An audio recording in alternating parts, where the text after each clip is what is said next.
अंतर्राष्ट्रीय मानवाधिकार संगठन ने छत्तीसगढ़ के मत्स्य पालन करने वाले ठगी का शिकार हुए किसानों की यथास्थिति से अवगत कराने का प्रयास पत्रकार वार्ता के माध्यम से किया है।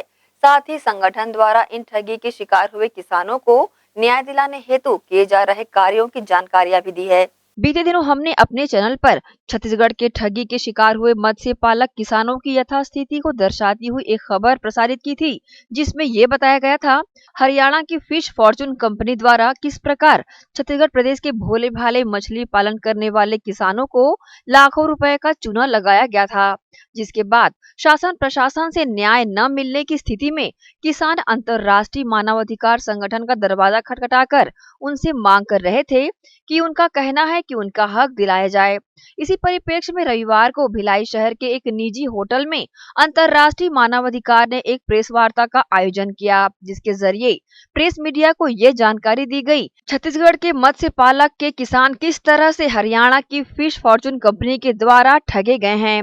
इस प्रेस वार्ता में लगभग सभी जिलों से किसानों के प्रतिनिधि मंडल भी मौजूद रहे, जिन्होंने अपनी अपनी बातें इस प्रेस वार्ता के माध्यम से मीडिया के समक्ष रखी। ठगी का पैसा ये चला सर कि जब अक्टूबर में मैंने पैसा डाला, नवंबर छोड़ के मेरे पास दिसंबर से पैसा आने चाहिए थे, तो दिसंबर में पैसा नहीं आया। फिर मैंने फ़ोन किया कंपनी के लोगों को जिन्होंने मेरे को संपर्क कराया था, उनसे फ़ोन किया तो बोले आपका 45 दिन में पैसा आना था, 45 दिन में थोड़ा सा लॉकडाउन की वजह से कंपनी डिले कर रही है, आपका 10-15 दिन में आ जाएगा।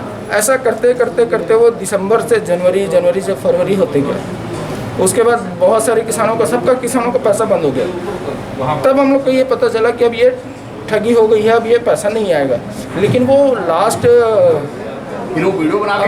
अप्रैल मई तक के वो लोग ना उसमें वीडियो बना के भेजे हैं व्हाट्सएप में, और अपने वेबसाइट में वो डाल के रखे हैं कि भाई हम लोन का प्रोसेस कर रहे हैं, लोन के प्रोसेस होते ही आपको पैसा दे देंगे। मैं 30 अक्टूबर को मैंने पेमेंट किया और सेम ये हुआ मेरे साथ कि 30 अक्टूबर पेमेंट होने के बाद में उन्होंने कहा था कि दिसंबर में आपका पेमेंट आना चालू हो जाएगा। सर दिसंबर में तो नहीं आया, जनवरी में भी नहीं आया, आज 9 महीने हो गए हैं, लगभग जुलाई चल रहा है, अभी तक कोई पेमेंट नहीं आया। मेरी बात उनसे होती रहती थी बीच बीच में कि सर पेमेंट का क्या है, पेमेंट आप लोग बताए थे, जैसे आपने उन्हें रिलीज़ करने की बात कही थी कि आपका 15 दिन में आ जाएगा, 21 दिन में। अच्छा, इनकी एक चीज़ और है सर, ये हर बार एक ही चीज़ बोलते हैं, 15 दिन 21 दिन, 15 दिन 21 दिन, यही चीज़ मतलब ये महीने के महीने रिपीट करते चले आए। डेट पे जो चेक का डेट दिया हुआ 3 महीना, उसके ठीक 1 या 2 दिन पहले मेरे पास फ़ोन आया और बोले कि आप चेक लगा दो। सर 2 दिन पहले कैसे लगाऊँ मैं, बताइए, प्रोसेस होने में भी टाइम लगता है ना। और जब मैंने उसे लगाया तो सर वो बाउंस तो हो ही गया। सबसे पहले मैं प्रोजेक्ट देखा एक जगह पे जहाँ पे प्रोजेक्ट लगा हुआ था ML रसनिया जी का, मैं वहाँ पे देखने गया प्रोजेक्ट, और प्रोजेक्ट लगा, फिर वहाँ पे मैंने भी पैसा जमा किया, मैंने भी प्रोजेक्ट बनाया। अब मेरा प्रोजेक्ट बना बहुत अच्छे से मेरा सारे काम किए गए, मैंने पैसा जमा किया, उसके बाद सारा कुछ अच्छे से हुआ। लेकिन बहुत सारे सवाल किए मैंने कि कंपनी की कोई सुपरविज़न नहीं होती, कंपनी कोई लोग नहीं आते, डॉक्टर नहीं आते देखने, मछली पालनी है, इतनी सारी मछली डाल दी है, वो बहुत सारी बातें रही है सब बातें। अब इस बारे में ऐसा हुआ कि बीच में अभी एक सागर इंटरनेशनल में होटल में मीटिंग, वहाँ पे मीटिंग हुई तो ये वहाँ पे MD और CEO आए हुए थे कंपनी के, मुझे भी पता चला। लेकिन सुधीर भंडारी जी से मेरे पास एक कॉल आया, हमारे छत्तीसगढ़ के जो मेन लीडर थे सुधीर भंडारी जी, सारा काम ऑपरेट होता था उनके जरिए इस मछली पालन के फिश फॉर्चून के प्रोजेक्ट को लेके। लोग हम पैसा जमा करते थे किसान, मैं ये बता दूं कि सुधीर भंडारी जी के पास सबसे पहले कॉल जाता था कि सर पैसा जमा हो गया है, और वो देखते थे कि हाँ मैं करवा रहा हूँ ये सारा काम, उनके ही रहन सहन में सब कुछ ये सारा काम होता था, उनके ही जरिए पैसा आना जाना सब कुछ होता था। तालाब में मछली डलवाना उनका ऑर्डर के बिना मछली तक नहीं डलती थी, ना दाना आता था मछली का, ये सारा काम होता था। लेकिन अब सागर इंटरनेशनल होटल में मीटिंग होने वाली थी, उस बात पर क्या हुआ, सुधीर भंडारी जी के मेरे पास आया, बोले देवेश जी आप लॉकडाउन में आपका एक किस्त नहीं आया पेमेंट का? मैंने कहा हाँ नहीं आया। तो बोले उस बात को लेके आप सागर इंटरनेशनल होटल पे मीटिंग पे प्रेजेंट नहीं रहेंगे, उसको कुछ बोलना ही नहीं। और चौकीदार का पैसा भी नहीं आ रहा था उस टाइम, 8,000 रुपये मंथली आता था, बिजली बिल का पैसा आता था 2,000 रुपये, टोटल 10,000 रुपये आते थे, वो पैसा भी नहीं आता। इस बात को लेके आप वहाँ पे जिक्र नहीं करेंगे। तो मतलब सर मीटिंग पे आने का मेरा फ़ायदा क्या, वहाँ पे मतलब क्या? तो सुधीर भंडारी जी ने बोला वहाँ पे मार्केटिंग से रिलेटेड लोग रहेंगे, ये फर्स्ट पॉइंट था।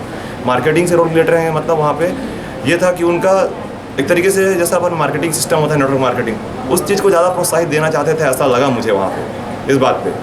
मछली पालन को प्रोत्साहित नहीं देना चाहते थे जी। मुझे इस बात पे ये था कि आप जो प्रोजेक्ट देखने आते हैं उनको आप ऐसा बताते हैं, निगेटिव बताते हैं कि आपका पैसा नहीं आ रहा है, कंपनी ये नहीं करती, वो नहीं करती, ये सब बात, मतलब ऐसा कि आप डॉक्टर सुपरविजन नहीं होता कंपनी का, आप ये सब बात किसानों को बोलते तो किसानों को निगेटिव मिलता है, क्योंकि मैं सच्चाई बताने लग गया।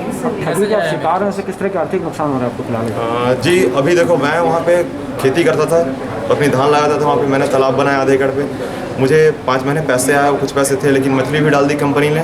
तो अक्टूबर की बात है, मेरी मछली मर रही थी बीमारी की वजह से, 50% मछली मर गई उसमें से। मैंने कंपनी को बहुत कॉन्टेक्ट किया, सबको किसी ने कुछ ध्यान नहीं दिया, तो मैंने उसको खर्चे करके कुछ बताया, और उसमें जो मछली थी वो मछली साइज़ बढ़ी नहीं, क्वांटिटी ज़्यादा होने की वजह से उस मछली को मैंने आखिरी में 20,000 रुपये में बेचा। मुझे 3 लाख रुपये कंपनी से समथिंग कुछ पैसे आए, 20,000 वो, बाकी मेरे 1.5 लाख समथिंग मैं लॉस में रहा। ऐसा अभी वहाँ पे मैं अपने खुद से मछली पालन कर रहा हूँ छोटे पैमाने पे, जो मेरे से हो पा रहा है। वहीं अंतर्राष्ट्रीय मानवाधिकार संगठन की छत्तीसगढ़ इकाई के प्रदेश अध्यक्ष ने इन किसानों के साथ हुई ठगी की जानकारी देते हुए ठगे गए किसानों के अधिकारों की रक्षा करते हुए उनके नुकसान की भरपाई करवाने के लिए अंत तक लड़ने की बातें कही है। नमस्कार, मैं आदित्य कुमार चंद्राकर, प्रदेश अध्यक्ष अंतर्राष्ट्रीय मानवाधिकार संगठन।